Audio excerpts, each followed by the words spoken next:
we actually saw that the win of overtime and the win of shootout was not as significant as the tie was.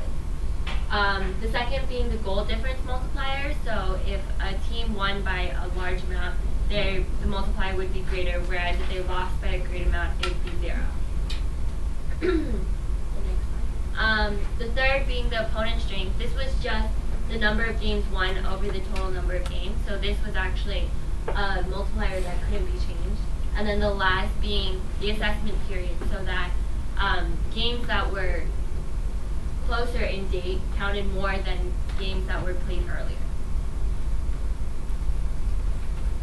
So in the development of our algorithm, we took the correlation of our variables and the ranking point in order to check for the accuracy of our algorithm.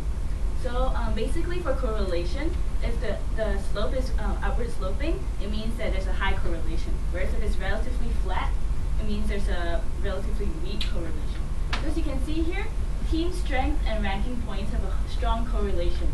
The trend line here is sloping upward, and there's a high R-squared value of 0.8902. And for the opponent strength versus ranking points, the trend line is relatively flat, and the R-squared value is close to 0. This indicates that when teams play other teams, it does not matter whether the opponent team is weaker or stronger, as long as it is mainly based on the team strength. Hence, there's a weak correlation between opponent strength and ranking points. And the last correlation thing that we did was average goal difference versus ranking points. As you can see here, there's also a steep trend line, and an R-squared value is 0.8172, which is pretty high. Hence, there's a strong correlation between the two, and this indicates the algorithm is relatively accurate. And now, June will present to us on the forecasting metric. Okay, so originally we developed our metric using September and October data only, and we tested our metric with the new November data to see whether it produces correct results. So these are the actual goal difference, and then these are the new predicted goal difference, and then we have achieved about 75% accuracy on predicting win and loss, and then the average goal difference between actual and the predicted was less than 2 points.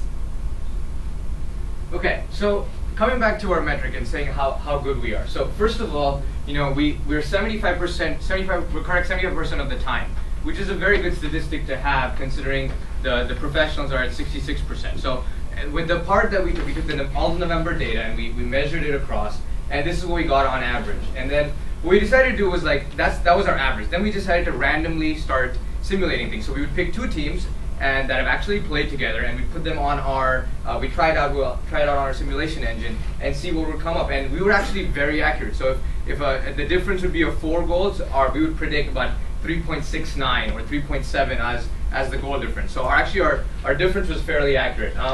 In addition, we actually developed a template website. So what Josh wants to do is set it up on his website. And so we developed a template of it, on Scratch using the Columbia service to see what it would look like. And Mike is going to show that to you now. Yeah, so one of the deliverables that we wanted to give was something that could dynamically calculate these team ranking scores. Because game data is constantly being added, having to do it all manually would be a lot of trouble. So what we really did was program something that would take in, as you can see here, the game data, which is basically a listing of all the games, the results, the score difference, and the opponent. And then it would parse through and output the game rank scores for each game. And then it would take the average and calculate the total team rank points, which is then used on the website to calculate what the forecasted goal difference would be. So, so I can show you the website, but there's not much on it right now. But it's just you could choose 2 teams and you could basically forecast. Yeah. So if you take for example any one of these and you test them against the other one, it will tell you what the goal difference should be. So you could take Honey Baked and you could take some other team, let's say Greater Boston Vipers, and you play against each other, and it tell you exactly what our forecasted goal difference is. Oh, yeah. That's not what I want to show you. So it essentially tells you that Honey Baked is gonna beat Boston Vipers by about 5 or 6 goals. Right. So it gives us our simulation. And then the actual game data is on My Hockey Ranking presentation. Does anybody have any questions? You didn't have the home, who's at home and who's away in these things. No. So you didn't use that? We It's because most of the games are played in the neutral ground because these are youth hockey teams, so usually they don't really have their own sort of stadium. Okay, so it's neutral basically. And the same rink might be for the whole league, I guess. You didn't have injuries, you didn't have any kind of thing that a big player, the goalie was injured or something? We didn't have the injury, and we decided to take that into consideration by streaks. So if the streak, that's the assessment period. So if you had like 5 games in a row where they did well, they were more likely to do well the next time.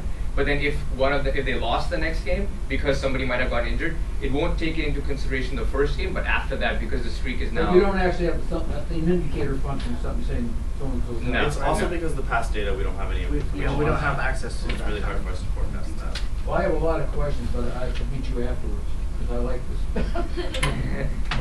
That's good. It's good. Any other? Yeah, I have I'm still not sure exactly what your simulation is. Right. It's as opposed to a. It's more of a we're using the past data to create a forecasting equation to forecast the future goals. Any formula then is a simulation. It's not a Monte Carlo simulation. Right. So you're saying, go back to some of the pictures here on the data. By the way, I'm not sure if I understood. You're saying, go back to the pictures, graphs. Yeah. You're saying that has no correlation because it's flat. Well, what we're saying is that it's not You necessarily. can have a straight line that Yeah. fits the line, and it could be highly correlated. So I don't understand what the point was being made there about the slope of the line has nothing to do with correlation. Right. So what I was saying essentially, what we wanted to say in this is that over a long period of time, teams will play teams of difficult level and of easiness level. So what happens is over a period of time, the actual opponent's strength ends up being the exact same. So we're looking at something between a 1.4 versus a 1.6 win versus total game ratio. So the opponent's strength actually does not matter that much into what we factored in. But what's the data? What's the point there? Okay, you didn't label your axes. Yeah. What are we reading here? Yeah, what are these points? So these points are essentially your opponent's strength points versus your game rank. So this is your game rank and this is your opponent's strength. So these are all the. Should be on there. Well, it's there, like ranking versus opponent. Yeah.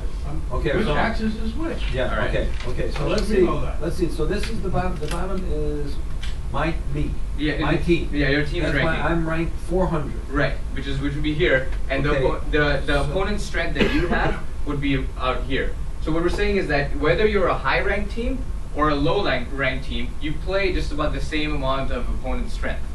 So the opponent's strength does not end up mattering. So if I'm a 400 or 300, so then what are these data points? Every time I play the game, is each point a game? No, this is the average strength of the opponent that Yeah. you play.